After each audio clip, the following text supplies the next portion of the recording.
did you actually watch the game this weekend? Because I did in body, but my mind wasn't fully there, and I know you were in a very similar situation to I this weekend. So, if this isn't exactly the greatest episode of the Greencast, there's good reason, isn't there? Absolutely, and I mean, the bar to be the greatest episode in the history of the Greencast isn't very high, not only because of a lack of volume, but also a general lack of quality, so that's certainly to be taken into consideration as well. But no, I actually saw maybe about 3 minutes of the game live, as I was in Toronto for my own bachelor party, so we did a couple of things, and we ended up at a bar after the Toronto Blue Jays game on Friday night, and surprisingly, that game was actually on TV. It wasn't on the main screen. It was on some of the other smaller screens, but it was still there and it was on. We just didn't really stay long enough for me to see much more than that, and then we went on to other things. And I knew that, I told Drew that I wasn't around this weekend, so he pinch hit for me and did a great job making sense of that game for everyone in the moment, while I sat around, had a few beers, drank a few beers, ate some meat, and called it a day, basically. Oh, that is perfect. See, I was at another CFL podcaster's condo, as it was the bachelor party for one of our very best friends, Brandon, who's getting married next month. So needless to say, the day began with a successful shirt shopping trip. Do you know how hard it is to find not a white shirt, but an ivory shirt for a wedding? Probably difficult, because I don't imagine that would be a very popular color in a lot of ways. Well, when your options are Walmart Superstore and Lamley's, or the really expensive clothing store, you kind of don't have a lot of options in Lloyd's. So we decided finding an ivory shirt, a set of ivory shirts, was worth a celebration. So we started our celebration, ate cheeseburgers, and then watched it on a projector that takes up the entire living room wall of Brazilian Ties play. So by halftime, my note-taking skills weren't so good. I was still watching. I was enjoying, having a few cold ones, and the notes section got a little gook after half. Fair enough. But the important thing to note is, well, I can't speak for you, John. I know that I have caught up and I watched the game. I was able to sit down last night. We're recording on Tuesday night. Thank God we're not filming. On Tuesday night, I watched the game Monday night at home, as the Xbox One app for TSN Go actually archives all the live sports they show on TSN. So if you're ever wondering where you can find a game because your PVR broke, or it was like the Bombers game the other night that went for 300 hours, and you would never find a replay of that, or you couldn't possibly PVR it, if you do have an Xbox One, and I assume it's probably the same on PlayStation, where all the TSN Go app, everything is archived on there. So I was able to sit down and finally watch the game last night and try to make a little bit of sense of it. I tried doing that Sunday, and I fell asleep because I was still under the weather. And then after my sales manager, Francis, at my real job told me, John, you still look pretty sleepy. Maybe you should take the rest of today off instead of taking your usual Friday off. I went home, tried again, and fell asleep again. So I think I've watched most of it. But again, thanks to some great recaps by our boy Drew Edwards, I feel like I'm in a position to kind of talk about the game, but we all know I'm the least credible person associated with the great website that is 3 Down Nation, so I have a very low bar. There's no question about that, but the good news for you is the game kind of repeated itself over and over. The broad storylines of the game were the same from the start to the end. There wasn't this great dramatic turn at any point throughout the game where something huge changed and you had to know about it. It was a pretty consistent football game, so whatever kind of happened in the first half continued on in the second half. There was some good for the Riders. There was, I wouldn't say bad, but there's still a few lingering questions I think I have. And of course, we'll be looking ahead to this week's game against the Ottawa Red Blacks as well, as they they hit the road for the first time. And there'll be a new face on defense after an injury to DB Marshall this week. I think you all know at this point who that is, but we'll get into that a little bit. And every week we're going to talk a little bit about kind of one other storyline of something that happened in the CFL now that we're into real games, and there's always something to talk about every week.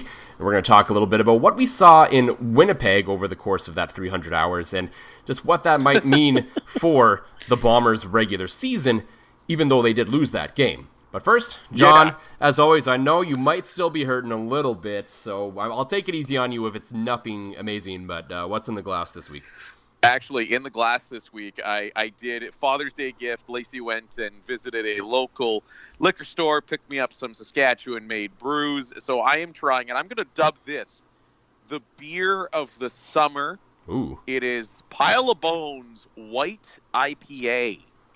Yeah, that is one of my favorite beers going right now. I could get really nerdy into all of the changes that have been happening around there, and what led to what is. Long story short, they've had a new brewer for about 6 to 8 months now, and he's really tweaked those recipes and got them singing now. Oh, it's just to me, like, again, we talked about my love of Rattlers and how I love a summer beer when it's nice and warm outside, like obviously it is right now. But I still like something with some flavor, and man, did they ever nail it. They got the citrusy in there. They got, the nice, a little bit of that mellow hoppy taste. It's a real winner. I'm going on holidays here in 2 weeks, and I'm going to be in a cabin. I'm going to have to stock up and bring it all the way across the country, which pretty sure is illegal now. So just don't pull over my minivan. You mean your not minivan, your something else that you drive? Oh, no, I have a minivan, too. I was trying to divert the cops. Oh, right. My silver Nissan Rogue that I'm totally taking there, not my black minivan. Damn it, I did it again. You just can't help yourself, John. I'm sorry, too honest. You're too good of a citizen. What can I say? I don't know. For me, this is going to seem awkward because it's going to look like we're sponsored again when we're not. We are still always open for sponsorships if anyone's interested. Wink, nudge, nudge. I'm also going with Pile of Bones. This might be like the last can available in the province right now, other than I know they have some stored at the brewery because they're experimenting with it a little bit. It's the Pile of Bones Peanut Butter Milk Stout. Oh, yes. Yeah. This is the stuff that you tried in the bowl of cereal for Happy Hour's Facebook page. Yes, that's exactly what I did that for, and it still remains one of our highest viewed videos. So apparently people like me torturing myself. I know, I as your friend, I enjoyed it a little bit. Yeah, and so transition time. What we did enjoy a little bit was the Riders game on Friday, or for my case, the Riders game late Monday night. And There was a lot of questions going into that game, I think, to be fair, after the disaster of a preseason game against Calgary, what we saw in the first preseason game as well, and just overall the changes to the roster led us kind of down the path of, okay, how is this going to play out? Other than the offensive line and the Canadian depth, none of it was necessarily negative. It's just storylines that appear before the start of every football season for every team. So, John, we're gonna start with the obvious one because we have to talk about it, and it's Zach Collaros. What'd you think? I liked it. I think he still looked like he was shaking the rust off a little bit. I mean, he got a new team, new city, didn't play a lot of meaningful snaps in the preseason, especially not with the ones, but I was really impressed. He snapped his personal 12-game losing streak, which you knew would happen. But what I like that he did is he's looking for that guy to have that great chemistry with, and he clearly hasn't found it yet. But in lieu of that, 9 different pass catchers caught balls. He was spreading it around, keeping the defense on his toes, trying to see who he starts to gel with. That really impressed me. I thought he looked good. I thought the thing that did surprise me with the offense, as an aside, was they ran the ball. It looks like they're really focused on running the ball a lot more this year, keeping the pressure off of Collaros. But in terms of Collaros, I think you and I have talked about it, that as long as everybody stays healthy, the talent around him is good enough that if he doesn't have to go win games, he just has to not lose them. That's exactly what he did. He took great advantage, and I think it was a learn. It was almost like the preseason, seeing him chuck balls to all the different receivers and try to figure his own things out. But I was impressed, and I think he's just going to be better as the weeks go on. Yeah, it will be, now that there's a little more film on him now in this new offense and how it's going to work. It'll be interesting how it's going to work going forward, and we will talk about the running game in a little bit because I think that is an important change that appears to have happened in this team this year. But as for Collaros, yeah, I there's nothing that I would say that there was the one good throw on the touchdown in the first half where that ball had good zip on it, and that was a good throw. But everything else he did was smart, calculated football. There was nothing that was necessarily like, oh my goodness, that was a ridiculous play. And we've seen that from this offense before, that they don't need that. And with the caliber of the defense, which we will absolutely get into as well, they definitely don't need it, because to me, when I'm watching that game and the offense, it was a step above last year's, but it wasn't like aggressively better than last year's. I wouldn't, like, if these two offenses played each other, it'd probably still be a pretty close game. I wouldn't say that this year's offense is going to blow away last year's offense based on what we saw on one game. Now, of course, football is a sport where you build towards something, so maybe they will get there. But at this point, I would say, okay, the offense, if things hold, is a little better than last year, but it's still not the dominant unit on this team that is probably going to win them many football games. It will, on occasion, have to win them a football game because that's just the nature of the game. But I wouldn't say that it was mind-blowing offense, but it was pretty good overall, and I don't think you can really complain about a whole lot. No, and it wasn't. It was one of those offenses that you looked and you weren't thinking, oh God, this could be bad. It was almost like you looked and said, okay, this is good, and I think it's going to be much better. You mentioned there wasn't a lot of oh my God kind of moments. I think Collaros and the offense has the ability to come up with those. Now, they didn't have to against Toronto, and maybe they weren't comfortable doing that, but once you see guys like Carter, Roosevelt maybe start to hit their stride a little bit more, maybe that's when you see that oh my God big game play, and that's when things could really start to take off for this football team. To me, the offense looked like they were playing preseason game number 3, but the ones got to stay in there the whole time. And I don't mean that as a bad thing. No, that's essentially what week 1 in the CFL is. When you only play 2 preseason games, and I'm not going to sit here and say they should play more preseason games like the NFL. God, no. It's just a matter of fact. It's what it is. Yeah, absolutely. Yeah, and so the interesting twist that we really saw in the offense this year compared to last year was more of a commitment to running the football. Now, I don't know if that's a personnel issue or if it's a protection issue or a combination of both, but it was a refreshing change to see. So it appears, at least after 1 week, now it's not like they rushed for 200 yards and that's all they did, but there was at least a commitment to running the football that we didn't see last year, even though I liked Cameron Marshall last year. I thought he probably could have done what the guys this week did, but nonetheless, it appears that at this point, right now, offensive coordinator Stephen McAdoo did a little bit of internal look. He looked at himself, as Glenn Suter, TSN's Glenn Suter likes to say, did a little bit of self-scouting on himself, and looked back at the offense and said, okay, we're not a running team, but we need to run a little bit more than we did last year.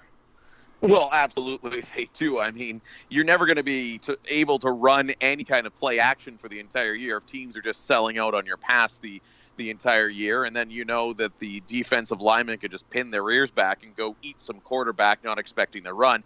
I think this offense needs balance, especially with an injury-prone guy like Collaros. You need to keep somebody guessing. You got to keep the defensive lineman from eating him alive every chance they get, and I think that's what they brought in Jerome Messam to do. Although he wasn't dominant, he did his job. And you know what? You look across the CFL, nobody really had a huge outburst of a rushing performance. I mean, you had several solid rushing performances, and maybe that's all this team needs. Again, just let's keep some defensive honest. Let's keep Collaros from getting murdered by defensive linemen every single down, because they're coming, and keep them honest. Jerome Messam is going to be the guy to do that, because the old joke amongst all of us is he can just fall over and gain 3 yards. Yeah, and that's basically what he does sometimes. But I think it is partially personnel, and I think that's a big part of it. They obviously trust the guys they have a little bit more this year. And I mean, Trey Mason had a pretty decent couple of runs as well, and he looks like he might be a nice little change of pace from the truck that is Jerome Messam. And so... But I do think there is a lot to it. I think after the couple of preseason games, they look back and they realize, okay, we knew we needed to run a little more this year. I think they definitely felt they have to run a little bit more this year to help that offensive line, because it's okay, yes, there's the issue of keeping defenders honest, and they're not going to pin their ears back because they know that you're always throwing on every down. there is a certain mojo that the offensive line gets by being the attackers rather than the protectees. When they get to get up there and they get to get nasty and they get to push the play forward, that generally helps their attitude and allows them to play. That generally takes his offensive lines to another level because they are the aggressors rather than the protectors. No, you're absolutely right. And every offensive lineman you ever talked in the history of ever would much rather run block than pass protect. Well, yeah, because, I mean, number one, it's easier. That's fair. Like, no offense, it's a lot easier to be the aggressor rather than the protector, because, number one, if you're backing up, you don't know what some guy is going to do. If you're just pushing the guy in front of you for, like, to simplify it a little bit, I know run blocking is far more complicated than that, but it's relatively speaking, an easier thing to do to have forward momentum than backward momentum, so all of that makes sense. To me, the moment of the game that really stood out for me as like the moment where the Riders were likely going to win that football game was that weird 3rd and 3 where it looked like they were going to run off and punt and then they went back out on offense. Yeah. And in my opinion, made the right call because they were kind of in that weird spot where it's like, okay, we punt, but do we really gain that much yardage? And it's too long for a field goal, especially with a guy making his first start in 5 years. So, you know what, let's just go for it. And it was a good little fake, and they got the play, and then Caleros threw it down there, I believe, to Roosevelt, and they got the first down, and, that's just what I love. And I know I get a little bit on Twitter sometimes, especially from some non-CFL fans that follow me, just for how aggressive of a fan I am of aggressive football. Yes. And that was one of those plays where I'm like, and Chris Jones does pull these out every once in a while. They haven't always worked, but more often than not they have, where he's going, you know what? We're playing to win right now. We're not playing to not lose. Let's go for this. And that was that moment in this game. It was early. It was in the first half, so it's hard to say that, if they don't make it, there's plenty of time to recover, of course. But it was still one of those moments where I'm like, yep, this is still a very aggressive team at times. And when that shot is there, they're going to take it. And I personally, not just because they made it, but just the general mindset of it, I like the call and the decision to go for it. Well, and I'm with you. I'm also a huge fan of going for it on 3rd down. I mean, most offenses out there, you're able to successfully get at least a couple of yards in every single play on average, especially, as you mentioned, Joel, in those kind of areas that, well, you're right. If we're too long for a field goal, if we punt, what are we gaining? Like, you're as good. And this is no offense to Josh Bartel, who's probably one of the best coffin corner kickers in the CFL, and he probably could have pinned them. Just at that range, your odds of rolling in for a rouge are a lot better than anywhere else on the field. Yeah, so absolutely. You play the numbers and you go for it, basically, especially if you trust your defense, which I think Chris Jones should at this point. Well, and I think, too, it just jacks the offense up. The coach has the faith in them. I mean, how many times do you see, quarterbacks coming off the field giving their coach and their OC an earful because they want to stay on, they want to go for it, and they won't let them do it. I think it fires up your whole team. It shows your defense that you trust them to get a stop, on a shorter field in case, the offense can't get it done. It shows your offense that you trust them to go out and get the job done. I love the move. It's an aggressive move, and I want to see more out of it from Chris Jones this year. Yeah, I think every coach should do it, but it had the potential to go very wrong because the play ended up going deep downfield rather than just the 4 yards necessary for a first down. But I guess at that point, if it's picked, it's basically a punt as long as you can get the tackle right away, so no harm, no foul. Yeah, absolutely. So we'll talk the other side of the ball now because that play does affect the defense a little bit, and we hinted at it that Chris Jones should trust this defense, and I think most notably in that game defensively was that defensive line came exactly as advertised, which you don't always get, especially in week 1 with a lot of new faces and a lot of new players. I mean, basically Willie Jefferson's the only returning starter from that defensive line last year. And and there's a lot of 4 linemen instead of 3, which I liked. And that line simply they just got after it. Well, and we knew. I mean, it's the old "the Bears are who we thought they were" line. It was the Riders' D line was exactly who we thought they were going to be. They were dominant the whole night long, and the fact that they can mix up bodies there and mix up sets and looks, and Oh, it was good. I had been salivating at a chance to watch these guys go to work, and watching the game on was a treat. Yeah, because I mean, Chris Jones made us wait for it. Neither of the bookends played in either preseason game, so we kind of got the backups and the third stringers and guys who didn't make the team for the most part on the defensive line, and so we had to wait to see how this would actually work. And frankly, you couldn't have asked for a better debut, especially for a guy like Charleston Hughes, who apparently has all the motivation in the world after being cut by Calgary or traded by Calgary, and 3 sacks in your debut, and all of a sudden, I mean, he's already out in the sack lead, and it won't take long before that lead insurmountable at 3. When they're at 3 in 1 week, it doesn't take much to all of a sudden be at 5 or 6 just a few weeks in. Yeah, absolutely, and I think he'll get there. He looked just as dominant as ever in the opening game, and I don't see that changing. I mean, I think Calgary's similar to the New England Patriots. They'd rather get rid of a guy a year too early than a year too late, and Absolutely. I think they got rid of him definitely a year or two too early, and that is a great benefit to the Riders. Yeah, and in all likelihood, Calgary has the horses to, pardon the pun, to move on and to fill that hole left behind by Charleston Hughes. I don't think we have any doubt there. But if this helps the Riders get to that next level this year and maybe next, and granted, it's one game, a lot can still happen, but it was interesting in the TSN broadcast, and I think this was never even an angle I even thought of when they talked about and they played the clips of even Willie Jefferson is learning from Charleston Hughes at this point. And we all sit there and we assume that Willie Jefferson is this elite, amazing pass rusher who should already know it all already. But even they say he's learning different techniques, learning different things from Charleston Hughes. And you're like, Willie Jefferson thinks he can still get better from Charleston Hughes. How good is he going to be? Damn. Absolutely. If you haven't noticed, and I've written this a lot on 3 Down Nation, like, Willie Jefferson is pretty much my CFL football man crush. The guy is just a freak out there, and he played so good last year with nobody around him, and this year he's got all the tools, and I just can't wait. Yeah, no, I'm with you, man. I don't think my man crush is quite up there. I still have a few of those in lacrosse, but I see the light. I totally understand the bro crush, and I'm sure I'll be catching up there very soon. Yeah, so that was an interesting angle, and the other thing they did interestingly with Charleston Hughes, which maybe explains why he didn't really play a whole lot at all in the preseason, because they wanted to hide this wrinkle a little bit, was he didn't always line up at the end. Frankly, there was a few plays where he essentially lined up as the middle linebacker, and he just bull rushed right up the middle and got through. And I mean, if the scheme is changing a little bit for him, where it's not always going to be off the edge, and you're starting to not know where Charleston Hughes is coming from, that's kind of a scary proposition for offenses. Well, absolutely, and we talk about the versatility of that defensive line. You still have to focus so much on guys like Willie Jefferson that you can sneak around Hughes a little bit and bring the different looks. And you know what? A guy like him with a running start coming directly at a quarterback while you're worried about guys coming off the edges. I could see him leading the league in sacks.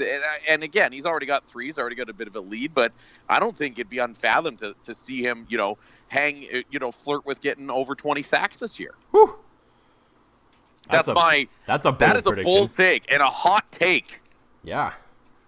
So he's on pace for 30-something right now. You just take a. Oh yeah, over the course, it's like the guy who hits 3 home runs in the first game of Major League Baseball season. Like, oh, he's on pace to hit 500 home runs this year, and everyone says it as a joke, is because it's fun to say, right? but this one is much more realistic, Yes, it is. It is marginally more realistic than hitting 500 home runs in a Major League Baseball season. Or whatever the math is, I'm just making up a number because I know it's absurd. Oh, it's something I need to get off my chest here. So it's not to do with the defense. It's this thousand talk, and it came up even during the Riders Argos game because, okay, James Wilder Jr. plays for the Argos, and he is one of those guys that legitimately has a chance to do it.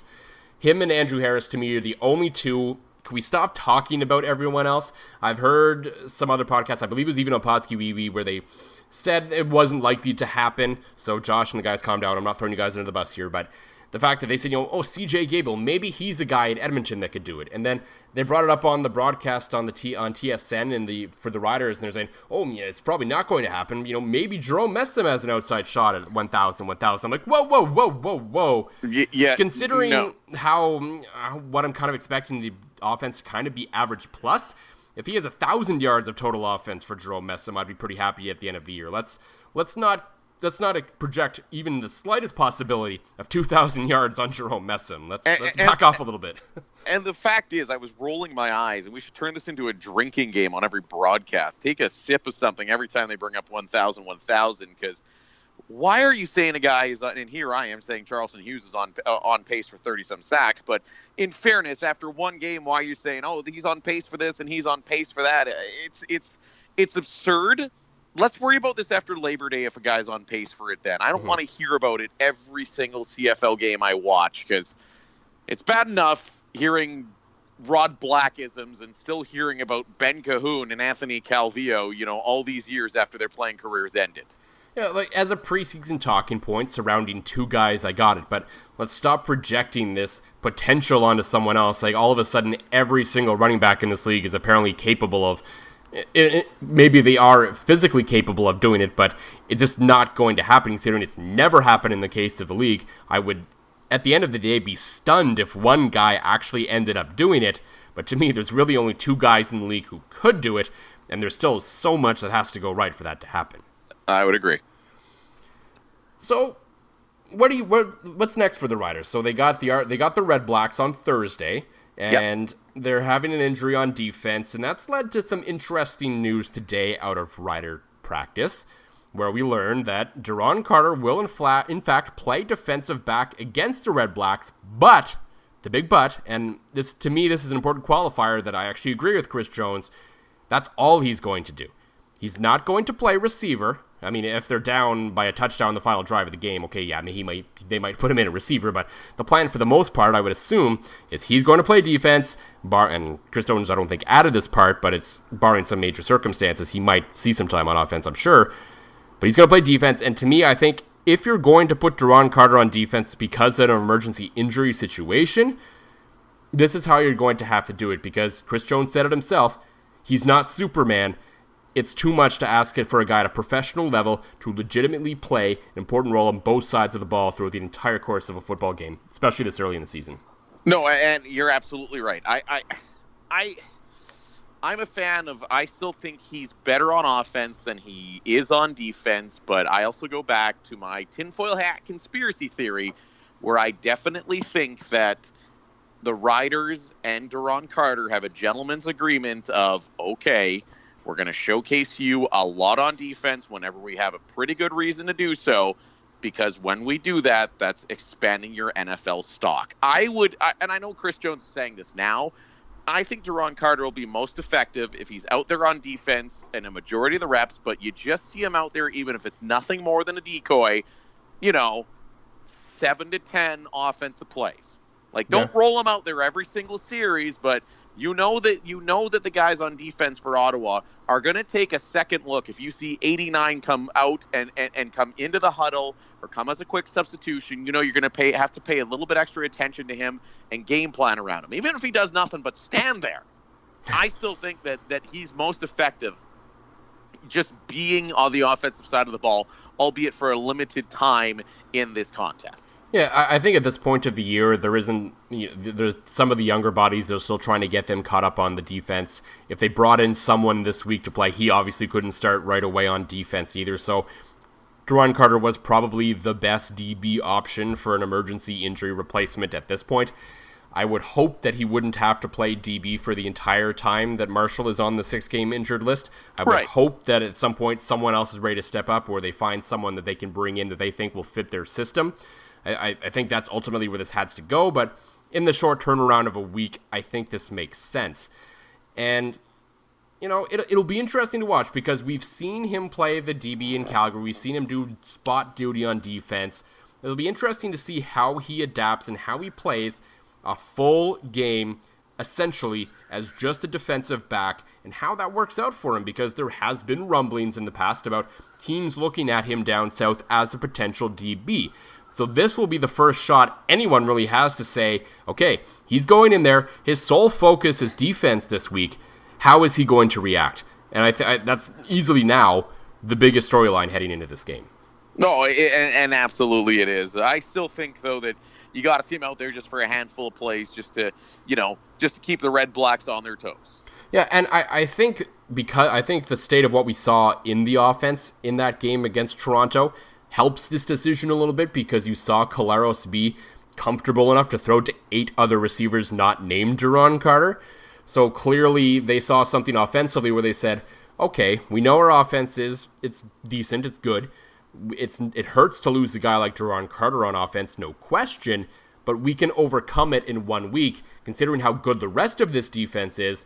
If we keep Ottawa below 20, like they tend to do as a team for the most part under Chris Jones the last year and a half, then they should be able to score 21 points at least without Duron Carter on offense, I would think. That's what they're banking on, and if we were doing a pick'em just like everybody and their dog seems to do these days, I would be us on 3downnation.com. Well, me and the other guys, yeah. Yeah, exactly. I would definitely say I'd be picking the Riders in this one. Yeah, I'm leaning that way right now. It will be their first game on the road, and weird stuff happens on the road, especially when you travel to the East, and it's important to note that the Red Blacks are coming off a bye as well, so you know that they're going to be really chomping at the bit to go. So we'll see how all of that plays out. I'm not saying that I'm going to take Ottawa. I think I'm ultimately going to take the Riders in this game, because West versus East, and the Riders have had a pretty good history against the Red Blacks in their time since returning to the CFL. So I think it's going to be a pretty good game. It's going to be close. There's been a lot of weird Ottawa-Saskatchewan games too, so I'm not counting out something very strange happening that we're going to have to talk about next week. But it should be a good football game, and I think it's going to be close.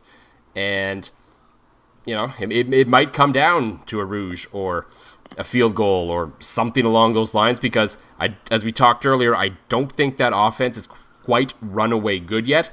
But that defense, no matter how bad the offense may or may not play, will keep them in that football game. I hope it always comes down to a punt it into the end zone and punt it out situation for every game. Oh, that's the only thing you could ever really ask for as a CFL fan, right? That's what I want every single game. Every time there's a game that's tied late, how many of us go onto YouTube and look up that Montreal-Toronto kick-in, kick-out scenario where there was like the 1 or 2 that went back in each time? And I think that was really the last time it happened, and we're all just like, I know. I watch it, and then I'll usually tweet about it, and then I'll just reminisce about it. Yeah, and then anyone who's watching in the States will be like, what the heck did I just see? And but it's so glorious. My American followers love it. They shake their heads, but deep down inside, they want to embrace the rouge. Absolutely, as they should. Another thing that we all hope to experience at some time, and I mean that completely sarcastically, is a 300-hour football game between the Winnipeg Blue Bombers and the Edmonton Eskimos. There was a lot of intrigue going into this game, obviously because of the injury to Bombers quarterback Matt Nichols, and that had a lot of us, rightfully so, pretty down on the Bombers' chances for at least the first 4 to 6 weeks, if that's in fact as long as Matt Nichols is out.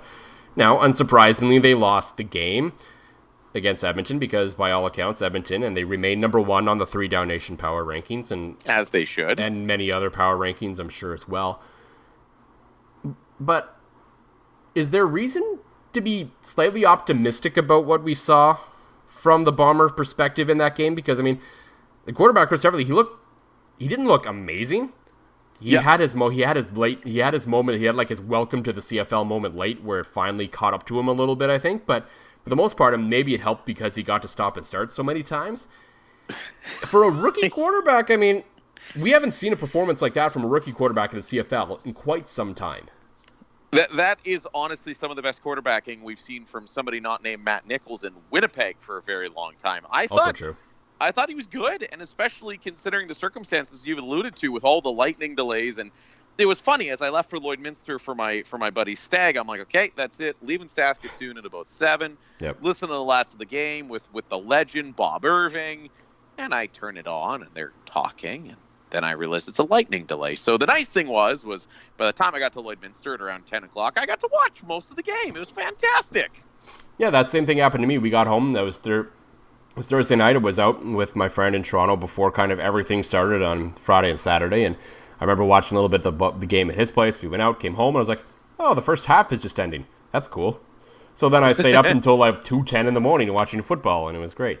But I maybe we shouldn't be all that surprised. I mean, this is a situation where a rookie quarterback has probably been dropped into the best situation a CFL rookie quarterback has ever been dropped into. Usually, when a rookie quarterback is forced to make a start in the CFL, it's because they're playing for a complete tire fire of a team like the Montreal Alouettes, not a team that is basically Grey Cup contenders without a quarterback right now. Well, and two, you got to think he had basically 2 full weeks to prepare for this game against Edmonton.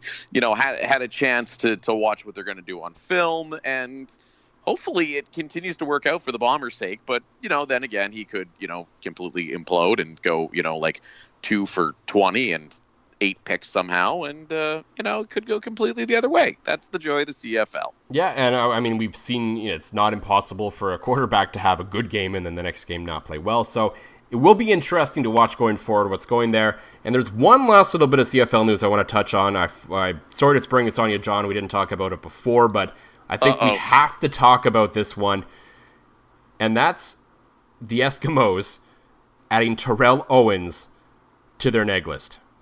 44-year-old receiver Terrell Owens is now on the Eskimos neg list, as there was some videos today of him working out as well. And running like a 4.40, like just some absurd time. Yeah. I'd love to see it. Would you? I would love to see it. Only because I think he would come up here and he would be no better than anybody on any practice roster in the entire league, and he'd get served a big old piece of humble pie. But I do I think it's fun that the Eskimos, maybe they saw him and they just overreacted and they threw him on the neg list. It could it could be like a 1 week fun story thing where they did it for like S and giggles, but they decided not. Ultimately, nothing will probably come of it. But you know what? It's a fun conversation point right now, right? It would put some asses in seats if he did happen to play a game, but I can guarantee you at this point in his life, nearly everybody that's signed to a CFL contract is probably a better fit than 44-year-old Terrell Owens. But at 100%, but at the same time, even if you're a 44-year-old Terrell Owens, signing and even sticking around with a team for a few weeks as a 44-year-old after being out of football for a few years, I think that's kind of an ego boost for a guy like that who is very much into ego boosts, right? It would be amazing. The only thing that surprises me is that it wasn't Montreal doing it, because we know how they love their crap washed up CFLers.